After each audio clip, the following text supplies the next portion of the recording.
Good day, we are Group 1 and we are here to tell you the history of tourism and hospitality in the Philippines. But first, let us tell you about how the tourism industry contributes to the Philippines. Tourism plays an important role in the Philippines economy. The travel and tourism industry contributed 12.7% to the country's GDP in 2019. The country is known for having its rich biodiversity as its main tourist attraction. Popular destinations among tourists include Boracay, Palawan, and Siargao. In 2015, 4.99 million Filipinos were employed in the tourism sector, and the government collected 227.62 billion pesos from foreign tourists, almost 25% of which came from Boracay. The country attracted a total 5,360,682 foreign visitors in 2016. Through its successful tourism campaign, It's More Fun in the Philippines. Now let's know about the history of tourism and how it started in the Philippines. Tourism in the Philippines started in ancient times when the first set of people chose to migrate through land bridges, followed by the other sets of migrations from the Malayan archipelago in the south and Taiwan in the north. The tourism industry in the Philippines first truly developed during the late 19th to early 20th century due to the influx of immigrants from Europe and the United States. It was listed as one of the best countries to visit in Asia aside from Hong Kong and Japan, earning the nickname Pearl of the Orient Seas.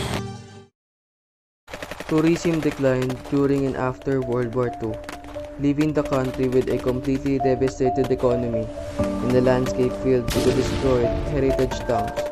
The second wave of tourist influx flourished in the 1950s but declined dramatically during the dictatorship era.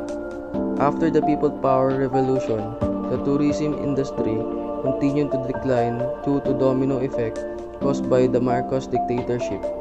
The industry only managed to cope in 1991 and 1992 when 1.2 million tourists visited the Philippines. It afterward won again after a decade due to the corrupt practices in the government. The tourism industry flourished again in the early part of 2010s under the It's More Fun in the Philippines slogan, which was regarded as an international success. The country saw an influx of foreign tourists with an aid of social media and the creative tagline. Tourism reached its peak in 2015 with 5,360,682 foreign tourist arrivals recorded. Philippines are known because of their tourism or food, but that's not it. The Philippines are also known because of their hospitality. This trait of the Filipinos towards their visitors is undeniably exceptional.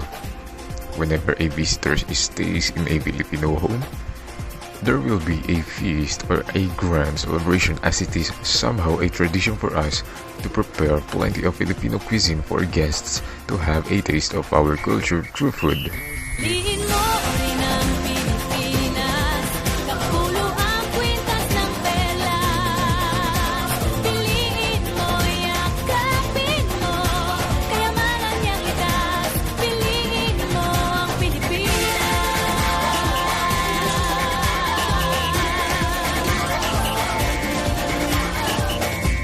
But to some people in this day and age, Filipino hospitality is sometimes perceived as a myth to promote Philippine tourism, or that the unusual kindness is just an act full of insincerity and sycophancy to get something in return.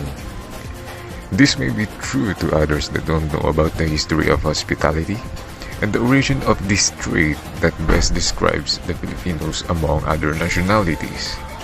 A well-recognized Philippine historian, Teodoro A. Agoncillo, mentioned in his book, History of the Filipino People, that has hospitality and most Filipino traits were acquired from the Malayan traditions. The Malays, led by the sovereignty of a Datu, were known as the first to migrate and inhabit the southern regions of the country, long before Ferdinand Magellan discovered the Philippines.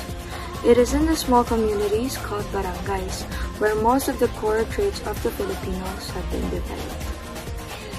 This noble intention can be perceived negatively by others in some cases. The most common misconception of Filipino hospitality is the thought that Filipinos are putting their guests, particularly the foreigners, up on the pedestals because of inferiority and servility. The best example of this was when the Spaniards first stepped foot in the country. On the contrary, the truth behind Filipino hospitality is the thought that no guest or visitor should get harmed under one's roof, as Filipinos value the utmost loyalty of a friend, to the extent that friends are treated as family. They also have high regard for their family name and reputation, and any reasons to be shunned by society is something to be avoided.